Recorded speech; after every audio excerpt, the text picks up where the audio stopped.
ሰላም ጤና ይስጥልኝ። እንደምንውላችሁ አደራችሁ፣ እንደምንሰነበታችሁ ውድ የተከበራችሁ የኦሪት ተከታታዮች ከሀገር ውስጥም ከባህር ማዶም ያላችሁ በያላችሁበት ሰላማችሁ ይብዛ።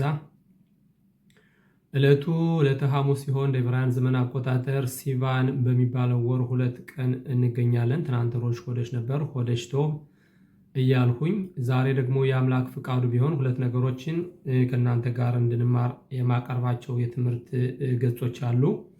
እነዚህም የመጀመሪያው እንግዲህ የሳምንት ህይወት ክፍል እንደምታውቁት ዛሬ የአምላክ ፍቃዱ ቢሆን በሚድባር የሚባለውን በምድረ በዳው ወይም ደግሞ ዘሁልቁ የሚባለውን የኦሪት ክፍል እንጀምራለን።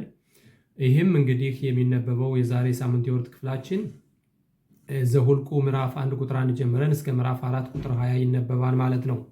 አጣቃሽ እያልን ከነቢያት የምናነበው በጣም ወሳኝ ነው።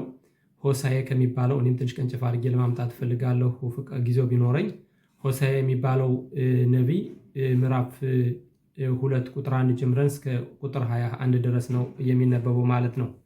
ሁለተኛው ደግሞ ጊዜ ቢበቃኝ ደግሞ ሀግ ሸቦት የሚባለው ወይም የሳምንታቶች በዓላት ወይም ሀግ ማታን ቶራ ኦሪትን የተቀበልንበትን በዓላት ትንሽ ለመንደርደሪያ ለመጥቀስ ፈልጋለሁ። በእርግጥ ትናንት ሀካም ኤሌዘር ወይም ደግሞ ኤሌዘር ከተባለ ሊቅ ጋር ትንሽ እንደመግለጽ ሞክረናል። እናም ደግሞ በዚህ ሁኔታም ደግሞ ለማየት እሞክራለሁ ማለት ነው። እና እንግዲህ ትናንት ከአንዳንድ ሊቃውንቶች ከኛ በተሻሉ የተማሩ ሊቃውንቶች ጋር የተረዳሁት ምንድነው አሁን ዛሬ ወሩ ሲባን ነው ብያቸዋለሁ። ይሁን እንጂ የእስራኤል ቀን አቆጣጠር ይላሉ ሀካም ኤሌዘር ድባሽ አንደኛው ወር፣ ሁለተኛው ወር፣ ሶስተኛው ወር ነው በኦሪታችን የሚለው። ይሁን እንጂ እነዚህ ወሮች ግን የመጡት ዘግየት ብለውና ይሁዳውያን የመጀመሪያው ቤተ መቅደስ ፈርሶ ለስደት በሄዱበት ጊዜ በባቢሎን ምድር በነበሩበት ጊዜ ትልቅ ቦታ ይዘውና ትልቅ ኦሪትን ሲማሩ ነበረ። ታልሙድ ባብል የሚባለውም የተጻፈበት አካባቢ ነው እና በዛን ከአረሚት የመጣ ቋንቋ ነው ማለት ነው። አሁን ለምሳሌ ኒሳን፣ ኢያር፣ አሁን ዛሬ ደግሞ ሲባን እያለን የምንጠራው ወራት ቆየት ብሎ የመጣ እንጂ ከኦሪት እንደሌለ እንዳስረዱኝ ተረድቻለሁኝ ማለት ነው። ያም ሆነ መቼም እንግዲህ ከዛን ጊዜ ጀምሮ ግን ወራቶች ቀን አላቸው። በኦሪታችን እይታ ግን እንደምናየው አንደኛው ወር፣ ሁለተኛው ወር እያለ ነው የሚሄደው ማለት ነው። እና እንግዲህ መጀመሪያ እንበልና ዛሬ ሳምንት የኦሪት ክፍላችን የሚያሳየን እንዴት ነው የእስራኤል ልጆች ከግብፅ ከወጡ በሁለተኛው ዓመት በሁለተኛው ወር ወደ እርሱ ብንገባ ትንሽ ይሻላል ነው የሆነው ማለት ነው። እና እንግዲህ ሊቃውንቶች እንደሚሉትኝ የእስራኤል ልጆች ኦሪትን ከተቀበሉ በኋላ እንግዲህ ከሲናይ ተራራ ለእስራኤል ሀገር ለመግባት የሚፈጅባቸው ቀን 11 ቀን ብቻ ነበር እና ይህ ሁሉ አሁን በሚድባር የሚባለው ወይም ደግሞ በበረሃው ለ40 ዓመት የቆዩትኝ የእስራኤል ልጆች በመሳሳታቸው አፍታራ ከምንለው ከትንቢተ ሆሳዕና ማየት እንችላለን። የእስራኤል ልጆች በመሳሳታቸው ምክንያት እንግዲህ ከ20 ዓመት በበላይ ያሉ በሙሉ እስከሚሞቱ ድረስ ልጆቹ ከ20 ዓመት በበታች የሆኑት ብቻ ናቸው ወደ እስራኤል ምድር የገቡ ማለት ነው። ስለዚህ እነዛ እስከሚሞቱ የእስራኤል ልጆች ለ40 ዓመት ፈጣሪ አምላክ መቅጣት ነበረበትና ለ40 ዓመት እንደተንጓለሉና እንግዲህ አጠቃላይ ሰፈር በሚድባር ወይም ደግሞ ዘሁልቁ የሚለው የኦሪት ክፍል የሚያሳየን ምንድነው የእስራኤል ልጆችን መከራና ሰቆቃ ፈጣሪ አምላክን 10 ጊዜ እንደተፈታተኑትና ብዙ ነገሮችን እንዳደረጉ ከዛም ደግሞ ከ40 ዓመት ከ20 ዓመት በበላይ የሆኑት በሙሉ በምድረ በዳው እንደሞቱና ወደ እስራኤል ሀገር እንዳልገቡ ነው የሚያሳየን። ከትንቢተ ሕዝቅኤል ምዕራፍ 20 ቁጥር 33 ጀምሮም ለማቅረብ ሞክራለሁ። መጀመሪያ እንበልና እንዲህ ሲል ያሳየናል። እግዚአብሔር ሙሴን በሲና ምድረ በዳ በመጀመሪያው እግዚአብሔርም ሙሴን በሲና ምድረ በዳ በመገናኛው ድንኳን ውስጥ በሁለተኛው ወር በመጀመሪያው ቀን ከግብፅ ምድር ከወጡ በኋላ በሁለተኛው ዓመት እንዲህ ብሎ ተናገረው ሲል ያሳያል። እንግዲህ አሁን እንዳልነው በኦሪት እይታ አንደኛው ወር፣ ሁለተኛው ወር እያለን የሚሄደው ማለት ነው። አሁን እነዚህ ቀኖች የምንጠራቸው ስሞች የተሰጡ የእስራኤል ልጆች በባቢሎን በነበሩበት ጊዜ ነው። ቀጠል አድርጎም የእስራኤል ልጆች ማህበር ሁሉ ድምር በየወገናቸው በየአባቶቻቸው ቤቶች በየስማቸው ቁጥር ወንዱን በየራሱ ውሰዱ ከ20 ዓመት ጀምሮ ከዚያም በበላይ ያለውን ከእስራኤል ወደ ሰልፍ የሚወጡትን ሁሉ አንተና አሮን የሰራዊቶቻቸው ቁጥራቸው ከየነገዱም አንድ ሰው የአባቶቻቸው ቤት አለቃ ከእናንተ ጋር ይሁን ይላል። በአጠቃላይ ያው አማርኛ እንደምታውቁት ነው። ዝም በቃላት ልበለው። በአጠቃላይ የሚያሳየው ምንድነው? መምህራችን ሙሴና አሮን ካህኑ የተሰጣቸው ነገር ምንድነው? የእስራኤል ልጆች መቆጠር ነበረባቸው። እንግዲህ በ11 ቀን የሚገቡት ቀርቶ ወደ ምድረ በዳ ለ40 ዓመት እንደሚዘዋወሩ በሆነበት ጊዜ ፈጣሪ አምላክ የእስራኤል ልጆች ልክ አንድ በግ እረኛ ወይም ደግሞ ፍየል እረኛ እንስሳዎችን በየጊዜው በበረሃው በወረዱበት ጊዜ አውሬ በልቷቸውን ወይስ ተለይታ ቀርታ ነው እያሉ እንደሚፈልጉት የእስራኤል ልጆችም ደግሞ በየጊዜው ፈጣሪ አምላክ ይቆጠራቸው ነበር። ለምንድነው? ይወዳቸው ነበርና። እና እንግዲህ በድምር ሲታዩ አሁን 3500 እንደሆኑና ከአራት እንደተከፈሉ ሶስቱ ነገድ የይሁዳ ነገድ ዛብሎን የሚለውንና ሌሎችን አንደኛውን ጨምሮ በአንድ በኩል በፀሐይ መውጫ በኩል እንደገና ደግሞ ዳን የሚለውን የዳን ነገድ ደግሞ ሁለቱን ነገሮችን ይዞ በአጠቃላይ 12ቱ ነገሮች ከአራት ተከፍለው ሌዋውያን ግን ከዚህ ቁጥር የሉም፣ ለብቻቸው የተቆጠሩ ናቸው። ሌዋውያን ደግሞ 22000 የሆኑት ሌዋውያን ደግሞ መሃል ላይ ነው የሚሆኑት ማለት ነው። እንግዲህ አራቱ ባንዲራዎች አሏቸው። ከመግቢያው ላይ የሆነ ትሙና ማለትም ፎቶግራፍ ነገሮችን አስቀምጣለሁ የበለጠ እንድትረዱ። እንግዲህ የእስራኤል ልጆች 12ቱ ነገሮች ከአራት ነው የሆኑት ማለት ነው። ሶስት ሆነው ከአራት በሆኑ በኋላ አንዱ በፀሐይ መውጫ፣ ሁለተኛው በፀሐይ መግቢያ፣ ሶስተኛው በሰሜን፣ አራተኛው በደቡብ በመሆን መሃል ላይ ደግሞ ኦሪትን እና እነዚህን የመገልገያውን ድንኳን የሚያፈርሱና የሚሰሩት በየጊዜው የሌዋውያንና የካህኑ ዘር ደግሞ መሃል ላይ ሆነው በዚህ መልኩ 40 ዓመት ሲጓዙ 42 ቦታዎችን እንደቀየሩ ያሳያል ማለት ነው። እና በዚህ መልኩ የእስራኤል ልጆች ከግብፅ እንደወጡና ከግብፅ ወጡ ወደ እስራኤል ሀገር ከመግባታቸው በፊት ለ40 ዓመት ስደትና ቅጣት እንደተሰጣቸው በዚህ ምክንያት ይህ ኦሪት ዘኍልቍ የሚባለው እንደተጻፈ ያሳየናል ማለት ነው። እንግዲህ ፈጣሪ አምላክ የእስራኤል ልጆች ከዓለም ሕዝብ መርጦ ሲወስዳቸው እነሱ ግን ወዲያውኑ ፈጠን ብለው በመሳሳታቸው ምክንያት ከዛ ከግብፅ የወጡ በሙሉ ወደ እስራኤል ሀገር እንዳልገቡና ልጆች ከ20 ዓመት በበላይ የሆነ አንድ ልጅ በይሁዲ ሁኔታ ከ20 ዓመት በታች የሆነ ኃጢአተኛ አይባልም። ኃጢአት ቢሰራ እንደ ኃጢአቱ አይቆጠርበትም። ዛሬ እንኳን ያው ቀደም ብሎ በ13 ዓመት ነው ሆኖ ያለው። ከዛ በፊት ግና እስከ 20 ዓመት ድረስ ስተት የላቸውም ነበር። ስለዚህ ነው እንግዲህ ከ20 ዓመት በበላይ የሆኑትኝ በምድረ በዳው የቀሩ ከ20 ዓመት በበታች የሆኑት ግና እንግዲህ እናት አባቶቻቸው በምድረ በዳው ከሞቱ ከተቀበሩ በኋላ እነሱ ከ40 ዓመት በኋላ በኢያሱ አማካኝነት ወደዚች ሀገር ወደ እስራኤል ሀገር እንደገቡ ያሳየናል። ሆሳዕ የምንለው ወይም ደግሞ ትንቢተ ሆሳዕ አሁን ተዚህ ላይ አፍታራ እናንተ የገባችሁ ማንም ትችላላችሁ። እኔ ትንሽ ቀንጨፍ አድርጌ ነው የማቀርበው። እንዲህ ሲል ያሳየናል ማለት ነው። የእስራኤልም ልጆች ቁጥር እንደማይሰፈርና እንደማይቆጠር እንደ ባህር አሸዋ ይሆናል ይላል። እንዲህም ይሆናል እናንተ ሕዝቤ አይደላችሁም ተብሎ በተነገረበት በዚያ ስፍራ የሕያው አምላክ ልጆች ይባላሉ። እንዴት ነው የሚሉትኝ? አሕዛብ ባለፈውም እንደተነጋገርነው እናንተ ክዳችሁታን ቃል ኪዳኑን ስላፈረሳችሁ ከ40 ቀን በኋላ እናንተ ስትቶ ሌላ ሕዝብ መርጧን ይላል። ይሁን እንጂ ይሄ እንደማይሆን ከኦሪት ዘሌዋውያን መጨረሻ ላይ አይተነዋል። ዛሬ የምናየዋለን። እንዴት ነው ብሎ ከዚህ ላይ እንግዲህ እናንተ ሕዝቤ አይደላችሁም ተብሎ በተነገረበት በዚያ ስፍራ የሕያው አምላክ ልጆች ይባላሉ ይላል። የይሁዳ ልጆችና የእስራኤል ልጆች በአንድነት ይሰበሰባሉ፣ ለእነርሱም አንድ አለቃ ይሾማሉ፣ ከምድሪቱም ይወጣሉ፣ የኢዝራኤል ቀን ታላቅ ይሆናልና ይላል። ቀጠል አድርጎም ወንድሞቻችሁን አሚ ማለት ሕዝቤ ማለት ነው። እህቶቻችሁንም ሮሃማ በሏቸው። ሮሃማ ማለት ምህረት፣ ፈጣሪ አምላክ ምህረት ያደርጋል። ሮሃማ ማለት ለራካይም ወይም ደግሞ ምህረት ያደርጋል። ለምንድን ነው? ከዛ ነገር ከተሳሳቱት የእስራኤል ልጆች ከተሳሳቱት እነዚህ ከ20 ዓመት በላይ ያሉት ብቻ ቅጣት ይቀበላሉ። ከዛ በበታች ያሉት ግና ምህረት እንደሚደረግላቸው ማለት ነው።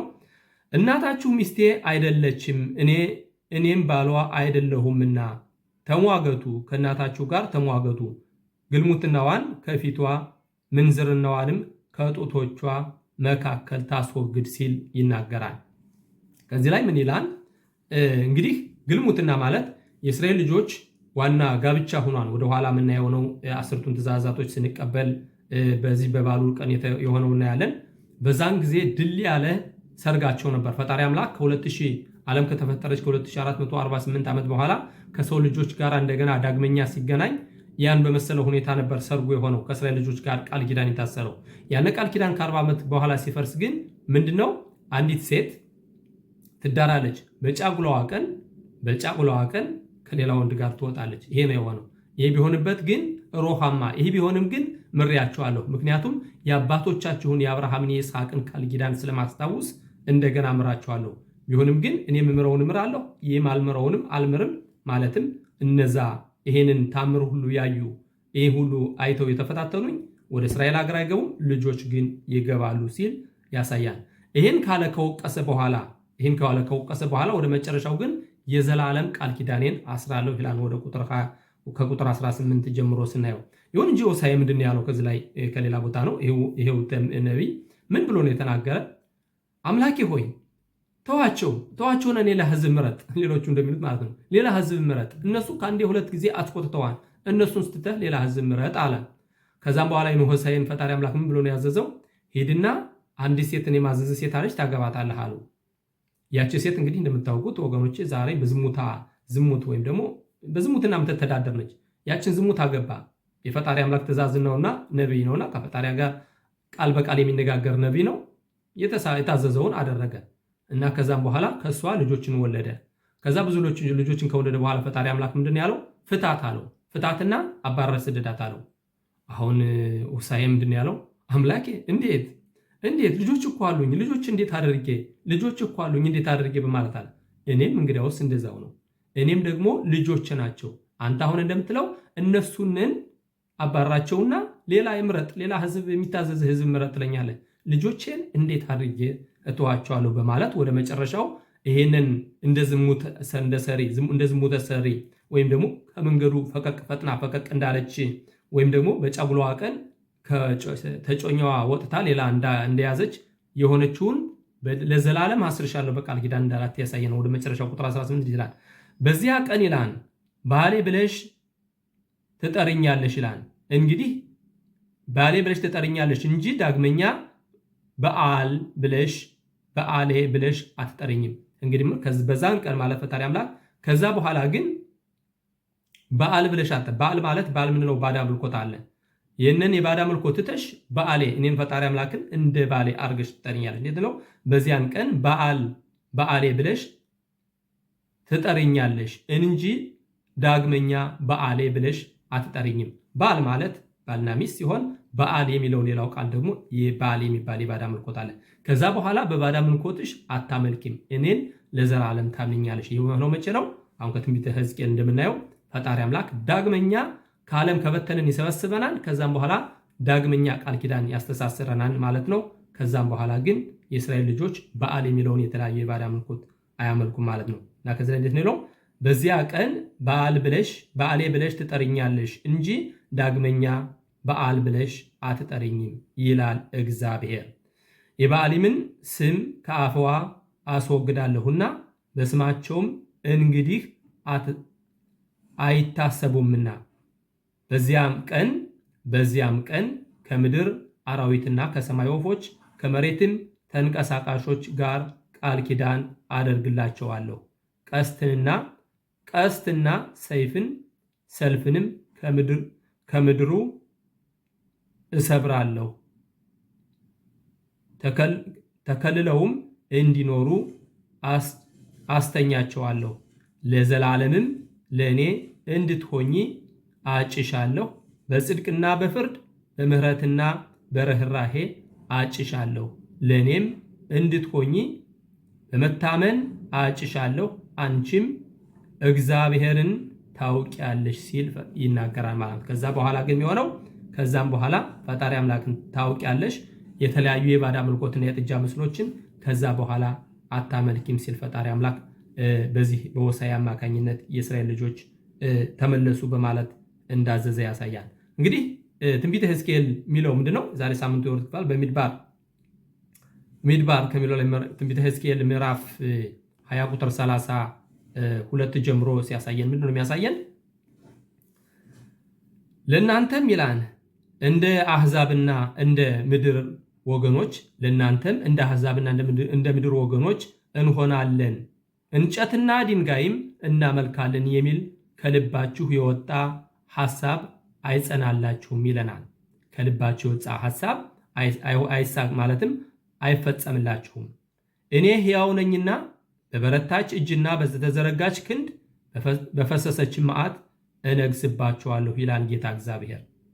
ከአሕዛብም ዘንድ አወጣችኋለሁ፣ ከተበተናችሁበትም አገር ሁሉ በበረታች እጅና በተዘረጋች ክንድ በፈሰሰች መዓት እሰበስባችኋለሁ ይላል። እንግዲህ እንደምታውቁት ነቢዩ ሕዝቅኤል ይህን ትንቢት የተናገረው በባቢሎን ወንዞች ዳር ነው። ከባህር ማዶ ነው። እንግዲህ በዛሬቱ ኢራቅ አካባቢ ነው ማለት ነው። ይሄ ማለት ዳግመኛ ፈጣሪ አምላክ ይሰበስበናል። ከዛም በኋላ ግን እንደሚፋረደን ቀጠል አድርገን እናየዋለን። እንደሚፋረደን ምክንያቱም እኛ እንደ ሌሎች አንድ ጊዜ ቃል ኪዳን ገብተናል። የአብርሃም ቃል ኪዳን፣ የይስሐቅ፣ የያዕቆብ የአባቶቻችን ቃል ኪዳን እንደገና እኛ ደግሞ አሁን ወደ መጨረሻው የምናየው በሲናይ ተራራ ላይ አሁን በዓላት የምናከብረው ወደ የተቀበልንበት በዓል ላይ እንደምናከብረው ፈጣሪ አምላክ ወርዶ ቃል ኪዳን ስላሰረ እናሴ በንሽማ እናደርገውና እንሰማዋለን ብለው ስለፈረሙ ይሄ ፈጣሪ አምላክ ለዘላለም የፈለገ ብናረግ ይቀጣናል እንጂ አይተወንም። አሁን ትንቢተ ሆሴዕ እንዳማከረው ተዋቸውና ሌላ ሕዝብ ምረጥ አለው።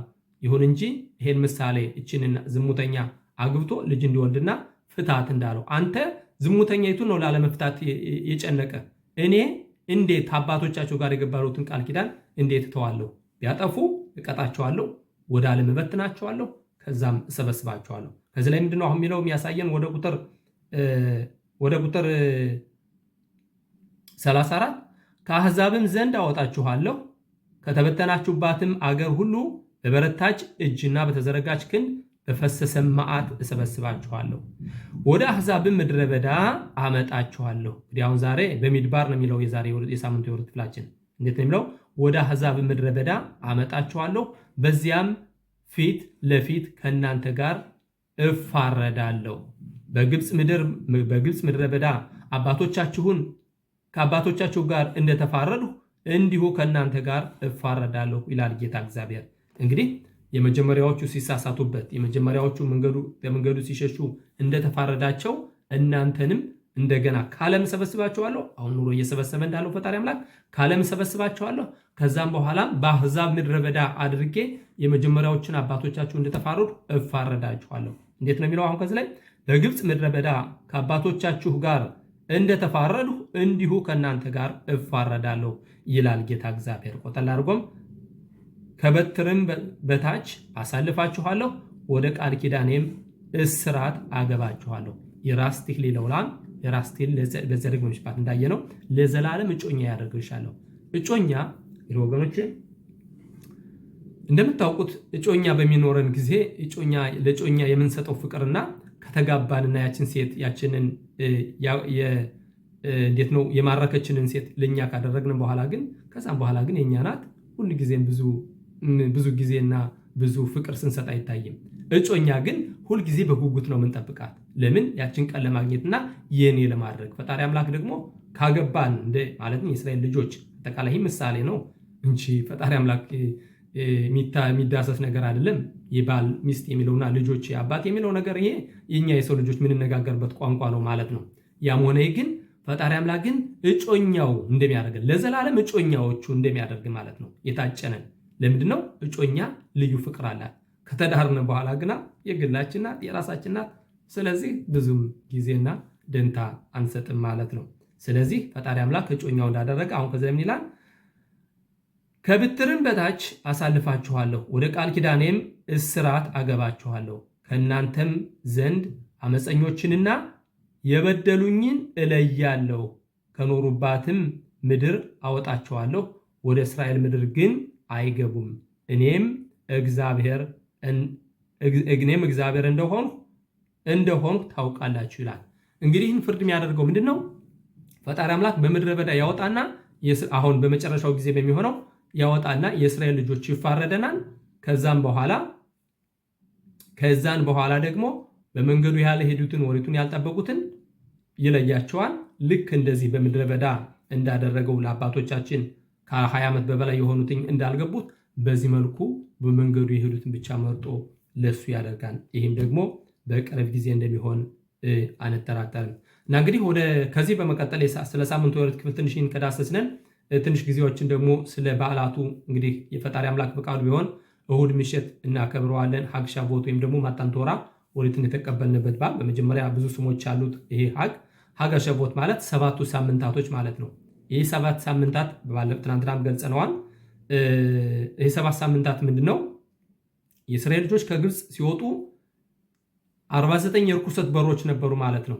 ዞ አማታ ነሐሽ የሚባለው ወይም ደግሞ የነሐሽ የእባብ መርዝን የመጀመሪያው አዳም ከእንትን ካለበት ጊዜ ጀምሮ ከሰው ልጆች ጋር ይሄ መርዝ ወይም ደግሞ ይሄ ነገር አለ ከሰው ልጆች ጋር ርኩስና ቅዱስ መንፈስ ከዛ አውጥቶ ነው እንጂ ፈጣሪ አምላክ እንደ ነቢያቶች አድርጎ እንደ ነብዩ ሕዝቅኤልና እንደ ነብዩ ኢሳያስ አድርጎ ሁሉንም ሰው ወደ 49 የቅዱሳን በሮች ካወጣ በኋላ ፈጣሪ አምላክን ማየት የቻሉት ማለት ነው። ኦሪት ዘጸአት እንደሚያሳየን አሁን ከዚህ ላይ ኦሪት ዘጸአት ምዕራፍ 19 ቁጥር 14 ላይ እንደሚያሳየን ፈጣሪ አምላክ በዚህ መልኩ ከፍ እንዳደረገና የእስራኤል ልጆች ቃል ኪዳን እንዳጋባቸው ያሳየናል። እና እንግዲህ ይሄ 49 ቀን ሀግ ሻቦት ሊባል የሚችልበት ዋና ምክንያቱ ምንድነው? ስሙ 7ቱ ሳምንታቶች ማለት ነው። 7 ሳምንታት የእስራኤል ልጆች ከግብፅ ከወጡ ከፔሳህ በነገታው ጀምሮ 7 ሳምንታት 49 ቀኖችን ቆጥሮ በ50ኛው ኦሪትን ተቀበሉ። አሁን ከዛን ጊዜ ጀምሮ በየዓመቱ 49 ቀን ፔሳህ በኋላ በነገታው 49 ቀን ቆጠረን በ50ኛው ቀን ይሄ በዓል ይሆናል ማለት ነው። አሁን መምህር ኤሌዘር ድባሽ እንዳሉትኝ የሀግ ሻቦት ቀን የለውም የተለየ ቀን ልክ እንደ ፔሳህ እና እንደ ስኮት ይህ ነው የሚባል የለውም። በ15 ቀን የሚል የለውም። ልክ ፔሳህ በኋላ በነገታው ከዛም በኋላ 49 ቀን እንቆጥራለን። ልክ በ50ኛው ቀን በዓላቱ ይውላል ማለት ነው። እና እንግዲህ የተለየ የራሱ የሆነ በዓል የለውም። አንዳንድ ጊዜ ዛይን በሲባን ወይም ደግሞ 7 ቀን በሲባን የሚሆንበት ጊዜ አለ። ወይም ደግሞ ቫብ በሲባን 6 ቀን በሲባን የሚሆንበት አጋጣሚ አለ ማለት ነው። ስለዚህ ልክ ፔሳህ በኋላ በነገታው እንጀምራለን። 49 ቀን ሻቦት ማለት 7ቱ ሳምንታቶች ሲሆን ሀግ ማታን ቶራ ማለት ደግሞ ኦሪትን የተቀበልንበት በዓል ማለት ነው። እንደገና ሶስተኛው በዓል ሀጋ ካጺር የሚባለው ደግሞ ካጺር መኸር የሚሰበሰብበትና እንደምናውቀው በሀግ ሻቦት የሩትን መጽሐፍ የምናነባለን። የሩትን መጽሐፍ የምናነበት ዋናው ምክንያት እንግዲህ ማንም ሰው እንግዲህ ፈጣሪ አምላክ እኛን የእስራኤል ልጆች ብቻ አይደለም ከዛ በፊት የእስማኤልን ሆነ የኢሳብን ልጆች ኦሪትን እንደሚቀበሉ እያንዳንዱን አሕዛብ ከሰባ ከባቢሎን ግንብ መፍረስ በኋላ ወደ 70 ቋንቋ የተበተኑትን ሁሉን ሲለምናቸው አንቀበልም ሲሉ የእስራኤል ልጆች ናቸው እንግዲህ እናሴ በንሽማ ያሉ እና ወደዚች መንገድችን መመሪያ አምናለሁ ፈጣሪ አምላክ አንድ አምላክ እንደሆነ አምናለሁ ኦሪትን ጠብቃለሁ የሚል ሁሉ ማንኛውም አሕዛብ ይሁዲ መሆን ይችላልና በዚች መንገድ መመራት ይችላል። ይሁን እንጂ ሁሉም እንደምታውቁት የራሱ የሆነ መመሪያዎችና የራሱ የሆነ የሱን የሚመቸውን የልቡን ሐሳብ እያበጀ በየግሉ ይሄዳል። እኛ ግን እናሴ በንሽማ ብለን ተፈጣሪ አምላክ ጋር የገባነው ቃል ኪዳን በዛን ቀን ምሽት ማለት ነው ሀግ ሻቦት የምንለው አሁን ሰኞ እሁድ ምሽት የምንቀበለው በዓላት እና እንግዲህ ሶስቶቹን ስሞች እንደምሳሌ አድርጌ ጠቅሻለሁ። 7 ሳምንታቶች ወይም ኦሪትን ተቀበልንባል።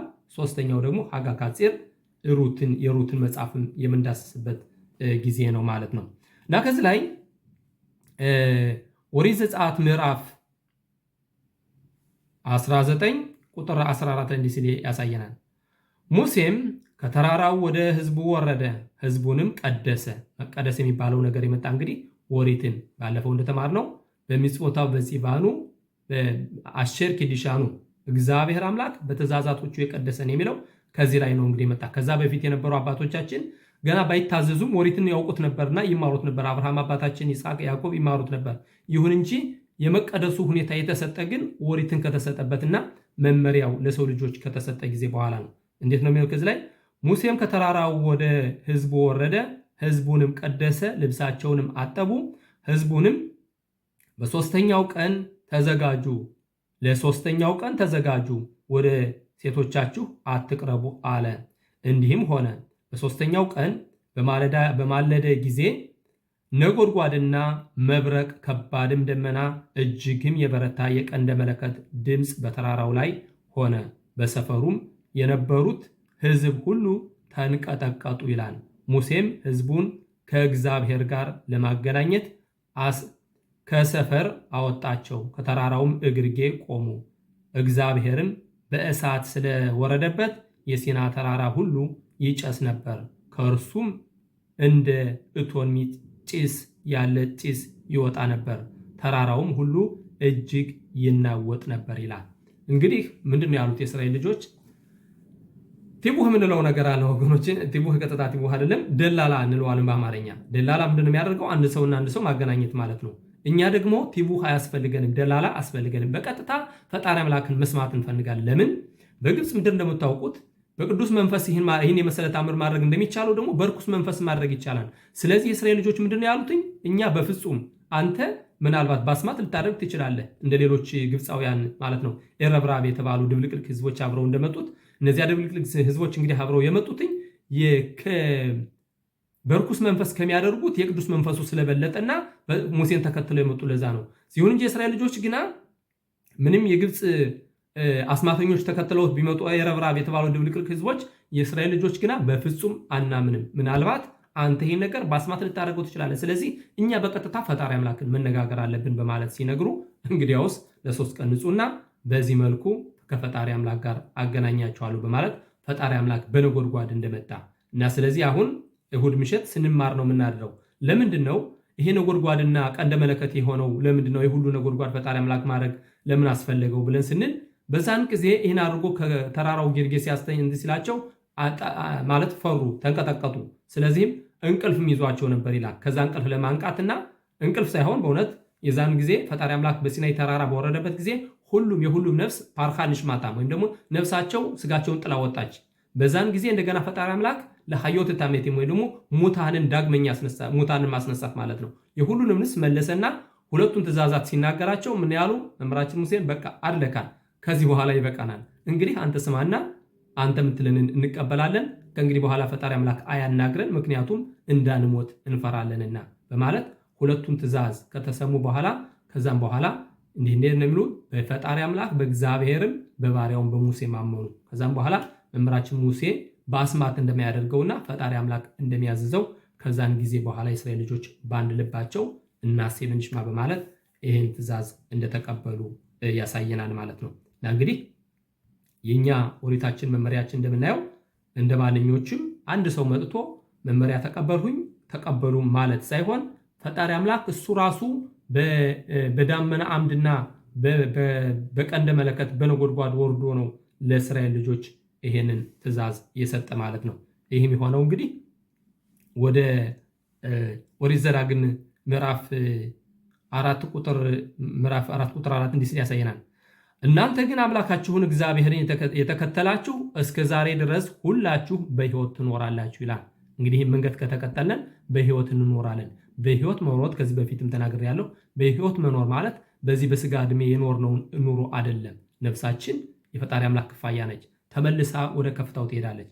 ይሁን እንጂ በመንገዱ ካልሄድን ግን ይቺ ነፍስ ትቆረጣለችና አጣና ልክ አንድ አጣና ከግንዱ ስንቆርጣት እንደምትደርቀው ቀጣይ ሕይወት የላትም ማለት ነው። የት ነው የሚለው ንጉሳችን ዳዊት በዚህ ምድር አረመኔዎችን ወይም ደግሞ መጥፎ ሰሪዎችን አበሰኞችን ሲያከብራቸውና ሀብት ሲሰጣቸው ልክ እንዳድዮ ይሄ በአንድ ዓመት ብቻ እንደሚጠፋው ቅጠል እንደዛ ለዘላለም ዓለም ሊያጠፋቸው ነው ይላል። ይሁን እንጂ ጻድቃኖች ግን እንደ ዘንባባ ዛፍ ያፈራሉ ይላል። ይህ ማለት መዝሙር ዳዊት ምዕራፍ 92 መሰለኝ 93 ላይ እንደሚያሳየው እንግዲህ አረመኔዎቹ በዚህ ላይ የለመለሙ ቢመስሏቸው ለዘላለም ዓለም ሊያጠፋቸው ነው። ይህ እንዳይሆን ግን ምንድነው አሁን ከዚህ ላይ የምታዘዘው ወሬታችን? እናንተ ግን አምላካችሁን እግዚአብሔርን የተከተላችሁ እስከ ዛሬ ድረስ ሁላችሁ በሕይወት ትኖራላችሁ። እንሆ ይላል እናንተ ገብታችሁ በምትወርሷት ምድር ውስጥ እንዲህ ታደርጉ ዘንድ አምላኬ እግዚአብሔር እንዳዘዘኝ ሥርዓትንና ፍርድን አስተማርኋችሁ ይላል። ሥርዓትንና ፍርድን አስተማርኋችሁ፣ ጠብቋት አድርጓትም። ይህችን ሥርዓት ሁሉ ሰምተው በእውነት ይህ ታላቅ ሕዝብ ጠቢብና አስተዋይ ሕዝብ ነው በሚሉ በአሕዛብ ፊት ጥበባችሁና ማስተዋላችሁ ይህ ነውና። እንግዲህ እኛ በአሕዛብ የተለየንበት ዋናው ይሄ ነው። እኛ ከአሕዛብ የምንለይበት ዋና ዓላማ በኦሪታችን በመሄዳችን ከዚህ ላይ እንዴት ነው የሚለው? እችን የመሰለች ጥበብ አይተው ወደ ቁጥር 6 እንደሚለው ጠብቋት አድርጓትም ይህችን ስርዓት ሁሉ ሰምተው በእውነት ይህ ታላቅ ሕዝብ ጠቢብና አስተዋይ ሕዝብ ነው በሚሉ በአሕዛብ ፊት ጥበባችሁና ማስተዋላችሁ ይህ ነውና። ጥበባችንና ማስተዋላችን ኦሪታችን ነውና እና ስለዚህ በዚህ መልኩ እንዲህ ሲል ያሳየናል። ቀጠር አድርጎም ወደ ኦሪት ዘዳግም ምዕራፍ 27 ቁጥር 9 ላይ ደግሞ እንዲህ ሲል ያሳየናል ማለት ነው። ቁጥር 9 ይላል ሙሴና ሌዋውያን ካህናት ለእስራኤል ሁሉ እንዲህ ብለው ተናገሩ። እስራኤል ሆይ ዝም ብላችሁ አድምጡ፣ ዛሬ የአምላክህ የእግዚአብሔር ሕዝብ ሁነሃልና ይላል። እንግዲህ ዝም ብላችሁ አድምጡ፣ ዛሬ አዮም ኔቴም ለአም፣ ዛሬ የአምላክህ የእግዚአብሔር እንዴት ነው የሚለው? ከዚህ ላይ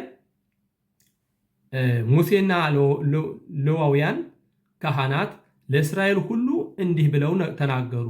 እስራኤል ሆይ ዝም ብላችሁ አድምጡ፣ ዛሬ የአምላክህ የእግዚአብሔር ሕዝብ ሆነሃልና።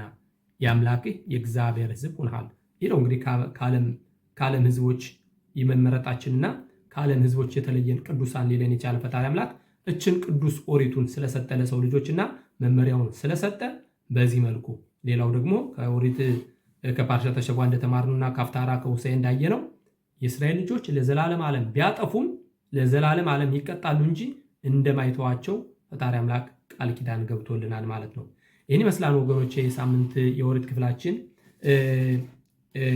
እንግዲህ ሰላም የሰፈነበት ሰንበት እንዲሆንላችሁ እየተመኘሁኝ ሰላም ባላት እንዲሆንልንም እየተመኘሁኝ በዚሁ ኦሪቴን አጠናቀቃለሁ። ከዚህ ላይ አንዳንድ ወንድሞች እንግዲህ መቼም የሰው ልጅ ከየት እንደመጣን ማወቅ አለብን። ከየት እንደመጣን ለማወቅና ወደ ወዴት እንደምንሄድ ካወቅነን ታሪክን መማር አለብን። እንደምታውቁት እኛ በእኛ በቤተ እስራኤላውያን የቆየ ረዘም ያለ ታሪክ ያለው መጽሐፍቶች የሉንም። የታሪክ መጽሐፍቶች እንደ ራምባም እንደ ራሺ የምንላቸው ትልልቅ መጽሐፎች በባቢሎን እንደነበሩትኝ ዘላቂ መጽሐፍ የለንም። ይሁን እንጂ ከ100 ዓመት በፊትም የነበሩ መጽሐፎችን ደግሞ አፈላልጋለሁ። እንደምታውቁት